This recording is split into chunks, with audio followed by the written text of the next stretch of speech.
شاہ عبدالعزیز صاحب دباغ رحمۃ اللہ تعالی نے لکھا ہے کہ ہم نبی پاک صلی اللہ علیہ وسلم کی محفل میں اس طرح بیٹھتے ہیں جس طرح ہم حضور کے سامنے بیٹھے ہوئے صف کے یا سبحان اللہ. تو آپ تھوڑا سا آداب ملوز خاطر رکھیں. میں کچھ باتیں اس لیے نہیں کرتا کہ دوست ناراض نہ ہو جائیں. مجھ پہ یہ بھی شکوہ ہے کہ یہ بڑی سخت سخت جملے بولتے ہیں. ویسے ہماری اہل سنت کی محفل میں کوئی بندہ ننگے سر نہیں آیا کرتا. ہمارا مزاج ہی نہیں تھا. طبیعت ہی نہیں, اہل سنت کا مزاج ہی نہیں. ہم تو اپنے بزرگوں کے سامنے بھی بغیر ٹوپی کے, تو اگر حضور کی محفل میں آئے اور ایسے آ گئے کیسے ممکن ہے؟ سلامت ہے. تو عزیز دوستو, یہ حضور کی محفل ہے. پھر تو پیچھے دوست بیٹھے, ان سے میری گزارش ہے کہ وہ میری بات پہ توجہ کرے. میں تھوڑے سے وقت میں آپ سے محو گفتگو رہوں گا کیونکہ نعت خوانی کا سلسلہ ہے, آپ سن رہے ہیں, اور اللہ تبارک و تعالی ہمارے دلوں کو نعت خوانی کی طرف موڑ دے. عزیز دوستو, قرآن مجید فرقان حمید کی جو آیہ کریمہ میں نے تلاوت کی, اللہ کریم نے فرمایا لَقَدْ جَاءَكُمْ رَسُولٌ مِّنْ أَنفُسِكُمْ, تحقیق میں نے تمہیں میں سے تمہاری طرف ایک رسول بھیجے. میں نے تمہیں میں سے تمہاری طرف ایک رسول بھیجے ہیں. عزیز علیہ ما عنتم. قرآن مجید کے ترجمے پہ غور فرمائے. فرمایا وہ رسول ایسے ہیں کہ تکلیف میں تم پڑتے ہو اور پریشانی میرے نبی کو ہوتی ہے. اللہ حریص علیکم, وہ تمہاری بھلائی چاہنے کے بڑے حریص ہیں, شدید خواہش ہے کہ میری امت کا بھلا ہو جائے. وبالمؤمنین رؤوف الرحیم, اور وہ مومنوں پہ رؤوف بھی ہے اور رحیم. دیکھیں نا, یہ انتظامیات یہ کام تو ہوتا رہے گا, لوگ آتے جاتے رہیں گے. آپ تھوڑی توجہ کریں, محفل پر غور فرمائیں. یہ تو سلسلہ رہتا ہے نا جناب. تو میں اس طرح کا ماحول ہے, اس طرح کا خطیب نہیں ہوں کہ جیسا ماحول تھا میں آپ کو قسمیں بھی دے لیتا, جدہ ایمان ہے وہ پڑھو. تو میں کہا باقی ہے نا کوئی نہیں, کسی کے منہ میں چھالے بھی تو ہو سکتے ہیں نا بھائی. تو کیوں اس طرح کی قسمیں دی جاتی ہیں جس میں آدمی مجبور ہو جائے؟ تو میں ایسی کوئی بات نہیں آپ سے کرنے والا, اور نہ میں آپ کو کسی اذیت میں مبتلا کرنے والا ہوں. پر اثر کرے نہ کرے, سن تو لے میری فریاد. نہیں ہے داد کا طالب یہ بندہ آزاد. بھائی نبی پاک صلی اللہ تعالی علیہ وسلم کے بارے میں اللہ نے ہمیں فرمایا ہے کہ تمہیں میں نے احساس والا رسول عطا فرمایا. امت میں نا, امت میں احساس نہیں. میں محفلوں میں زیادہ تو نہیں جاتا, لیکن جہاں جہاں مجھے موقع ملتا ہے نا, تو اسٹیج پہ بیٹھے لوگوں میں بھی عجیب سی گھٹن ہوتی ہے. رات کا ڈر رہا ہوتا ہے کہ پتہ نہیں یہ مولوی اب کیا بول دے گا, بچ جائے بندہ. ڈر رہے ہوتے ہیں لوگ. مشائخ آتے ہیں تو لوگ ڈر رہے ہیں. کمیٹی والے کو زیادہ ٹینشن ہوتی ہے بیچارے کو. ایک کہتا ہے میں پہلو جانا ہے, میں آگے بھی ٹائم دیتا ہے. دوسرا کہتا ہے ذرا جلدی کرو, آپ نے وعدہ نہیں کیا تھا. عجیب سا ہر ماحول میں, ہر اسٹیج پہ یہی حال. شادی پہ بچی کے ماں باپ اس طرح پھر رہے ہوتے ہیں پنڈال کے اندر کہ جیسے ابھی بھی کلیجہ پھٹ جائے گا اور ابھی بھی پھٹ جائے گا. اللہ کرے کو پلیٹ کم نہ ہو جائے سالن. یہ احساس والے لوگوں کا طریقہ نہیں. ہمیں اللہ نے احساس والا رسول عطا فرمایا ہے. احساس دیکھیں نا, برما سارا کٹ گیا, کشمیر کے حالات خستہ ہیں, اور معاف کرنا کچھ باتیں ایسی ہیں جو نہ چاہتے ہوئے بھی زبان پہ آ جاتی. یہ مذہبی سٹیج ہے. اس کی صدارت گاؤں کے سب سے غریب آدمی کو کرنی چاہیے, تاکہ اسے پتہ چلے کہ اور اگر کہیں مجھے کوئی عزت نہیں دیتا, لیکن جب نبی پاک کے نام کا سٹیج لگتا ہے تو پھر میرا ہی وقار زیادہ ہوتا ہے. یہاں کم از کم اس آدمی کو آنا چاہیے, اس کی صدارت ہونی چاہیے. تو عزیز ساتھیو, احساس, رسول پاک صلی اللہ علیہ وسلم احساس والے نبی ہیں, اور احساس حضور نے امت کا کیا. احساس والی زندگی گزاری, ہر لمحہ محبوب پریشان رہے. یہ تھوڑا عرصہ پہلے ڈاکٹر ہارون صاحب مسلمان ہوئے ہیں, اور ابھی انہوں نے نا 2-3 کتابوں کا انگریزی میں ترجمہ کیا ہے, اور بھی کچھ کتابوں پہ وہ کام کر رہے ہیں. ہالینڈ کے رہنے والے ڈاکٹر صاحب ہیں. توجہ ہے میری بات پر آپ عزیزوں؟ ڈاکٹر صاحب کہتے ہیں کہ میں نے یہ سنا تھا کہ مسلمان دہشت گرد ہیں, یہ بم بلاسٹ کرتے. تو میں جہاں لفظ اسلام آتا تھا نا, وہاں سے میں تھوڑا بچ جاتا تھا, پیچھے ہٹ جاتا تھا. لیکن میرے مزاج کے اندر یہ بات شامل تھی کہ میرے اندر اللہ نے بڑا انسانیت کا جذبہ رکھا ہوا تھا. تو میں ایک تنظیم قائم کر رہا تھا. میرا خیال تھا کہ ایک ایسی جماعت بناؤں کہ جو پوری دنیا کے اندر اسلام، توجہ ہے میرے عزیزوں کی، کہتے میرا خیال تھا ایسی جماعت قائم کروں کہ جو پوری دنیا میں لوگوں کی خدمت کرے اور بغیر امتیاز کے کرے، اسلام والوں کی بھی اور غیر مسلموں کی. لیکن مجھے بڑا دھچکا رہتا تھا کہ مسلمان سخت گیر قوم ہے. میں نے بہت ساری جماعتوں کا منشور اور دستور منگایا اور میں نے کہا میں اپنی جماعت کا دستور لکھوں گا تو پہلے ذرا سارا میں مطالعہ کر لوں. ڈاکٹروں کا ٹیبل ہوتا ہے، اس کے اوپر نا شیشہ لگا ہوتا ہے، نیچے وہ جو چیز ضروری ہوتی ہے وہ رکھ لیتے. کہتے ایک مصر کے مولانا صاحب آئے ہوئے تھے ہالینڈ کے دورے پر، اچھی انگریزی جانتے تھے تو کسی وجہ سے علیل ہو گئے. میرے پاس وہ آئے اور انہوں نے دیکھا کہ میں انسانی حقوق پر کچھ لکھ رہا ہوں، کام کر رہا ہوں. تو وہ دیکھ کر کے مجھے کہنے لگے کہ ڈاکٹر صاحب آپ کوئی تنظیم قائم کر رہے ہیں؟ میں نے کہا کہ تم نے ہلکا سا ٹچ دیا، زور نہیں دیا، اور ویسے بھی جو ہلکی بات ہوتی ہے وہ ذرا دل میں جلدی بیٹھ جاتی ہے. کہتے ہلکا سا ٹچ دیا. کہنے لگے اگر کبھی موقع ملے تو میرے نبی پاک کی بھی سیرت پڑھ کے دیکھیں. بس ہلکی سی بات، اور وہ جملہ چھوڑ گئے. اعلیٰ حضرت فاضل بریلوی علیہ رحمہ نے لکھا ہے ضروری نہیں کہ تم جو کہہ رہے ہو وہ منوا کے اٹھو، لیکن میسج ضرور چھوڑ دیا کرو. جب انسان کی ذہن میں بات ہوتی ہے نا، یہاں سٹاک ہوتا ہے جب بات کا، تو جب وہ کام کرنے لگتا ہے تو ایک دفعہ وہ بات سامنے ضرور آتی ہے. کہہ دیا کرو. انہوں نے کہہ دیا کہ ڈاکٹر صاحب ایک دفعہ حضور کی سیرت بھی پڑھ لیں. کہتے ہیں میرے ذہن میں بات بیٹھ گئی. مصروف آدمی تھا، زیادہ تو نہیں میں مطالعہ کر سکتا تھا، لیکن میں نے ایک دن 10 منٹ گھر میں ملے تھے تو میں کمپیوٹر پہ بیٹھا اور میں نے کہا کہ انگریزی میں جو کتابیں حضور سید عالم صلی اللہ علیہ وسلم کی سیرت کی ہیں ان کو ذرا دیکھتا ہوں. تو فرماتے ہیں کہ میں نے نیٹ پہ سرچ کیا، پہلی حدیث آئی اور میں کلمہ پڑھ کے مسلمان ہو گیا. حدیث کہاں ہے؟ سبل الہدی والرشاد میں بھی ہے، کنز العمال میں بھی ہے، مسند احمد میں بھی ہے، ابن اسحاق میں بھی ہے، ابن شام میں بھی ہے، اور شاید سیرت کی تمام کتابوں میں آپ کو روایت مل جائے. نبی پاک صلی اللہ تعالی علیہ وسلم کی حدیث اور روایت کرتے ہیں حضرت سلمان فارسی رضی اللہ تعالی عنہ، اور ساتھ ہیں سیدنا بلال حبشی رضی اللہ تعالی عنہ. فرماتے ہیں ہم نہ گھر سے نکلے، حضور نے فرمایا ذرا جلدی چلو ایک ضروری کام ہے.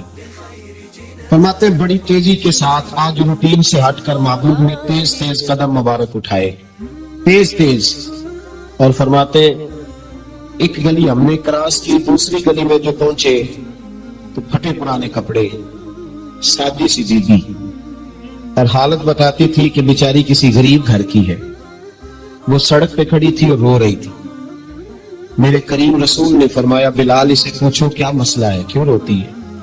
تو حضرت سلمان عرض کرتے ہیں میں نے کہا حضور میں پوچھ لیتا ہوں، آپ جائیے، کام بڑا ضروری ہے جو نکلے، میں معلومات کرتا ہوں. تو محبوب نے فرمایا نہیں، اس کے آنسو پوچھنے سے ضروری کوئی کام بھی نہیں، پہلے اس کی داد رسی ہوگی، اسے پہلے پوچھا جائے گا. روتے نہیں رہتے لوگ گھروں میں، لوگ گزر نہیں جاتے چپ کر کے؟ کتنے لوگ تڑپتے، کون احساس کرتا ہے؟ نبی پاک سید عالم صلی اللہ علیہ وسلم رکے اور اس خاتون سے پوچھا کیا بات ہے؟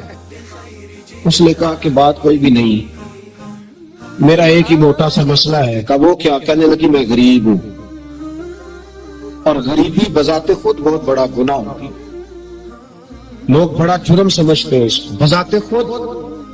میں نے شروع میں کہا نا کہ مذہبی سٹیج کی بھی صدارت غریب آدمی نہیں کر سکتا، کیونکہ غریب جو ہوا یہ کول دتھی ہونی انہیں نیڑے بہنا ہے نا جی، یہ کول نہیں انہیں تو پیچھے جا کے بہنا ہے، کہڑے دتھی ہے. اس سٹیج پہ بھی غریب آدمی کی صدارت نہیں ممکن ہو ہی نہیں سکتا. میرے رسول پاک سید عالم صلی اللہ تعالی علیہ وآلہ وسلم نے فرمایا پہلے اسے پوچھو کیا مسئلہ ہے. تو کہنے لگی میں غریب ہوں، بوڑھی ہو گئی ہوں، ساری زندگی غلامی میں گزاری ہے، تیل لینے آئی تھی 5 دینار کا، بوتل میں تیل بھروایا ہے، اور اب بوڑھی ہوں نا تو کمر درد کرتی ہے، پیر پیچھے موڑا ہے تو میں گری ہوں، تیل زمین پی گئی ہے، اب زمین تو واپس نہیں کرتی، لیکن واپس جاؤں گی تو ایک یہودی عورت کی ملازمہ ہوں،